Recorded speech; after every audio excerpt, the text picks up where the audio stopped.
మామూలుగా వేరే దేశాలకు వెళ్లాలంటే వీసా, పాస్పోర్ట్ వంటివి అవసరమవుతూ ఉంటాయి. దేశం పరిధిలో ఎక్కడికి వెళ్లాలన్నా పాస్పోర్ట్లు, వీసాలు వంటివి నీడ్ అవసరం ఉండదు. అయితే మన దేశంలో ఈ రైల్వే స్టేషన్ మాత్రం అందుకు మినహాయింపు. భౌగోళికంగా ఆ ప్రాంతం మన దేశం స్టేషన్లో ఉన్నా మన పౌరులు అక్కడికి వెళ్లాలంటే పాస్పోర్ట్తో పాటు పాకిస్తాన్ వీసా కూడా తప్పనిసరి అవుతుంది.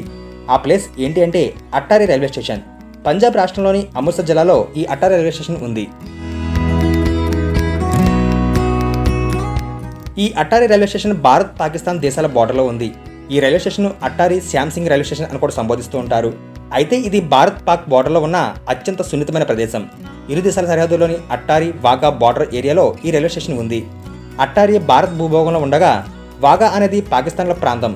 అందుకే ఈ ప్రాంతంలో అడుగు పెట్టాలంటే పాకిస్తాన్ వీసా తప్పనిసరి చేశారు. Attari station north రైల్వేలోని Firozpur division పరిధిలో వస్తుంది. ఈ ప్రాంతంలో సైన్యం పహరా కాస్తూ ఉంటుంది. గతంలో భారత్, పాక్ మధ్య ఈ స్టేషన్ ద్వారా సంజౌతా ఎక్స్ప్రెస్ నడిచేది. భారత్, పాకిస్తాన్ మధ్య శాంతి సంబంధాలు దెబ్బతిన్న నేపథ్యంలో దాన్ని కూడా రద్దు చేశారు. ఈ అట్టారీ, వాఘా బోర్డర్లో ఇరు దేశాల సైనికులు అనుక్షణం గస్తీ కాస్తూనే ఉంటారు.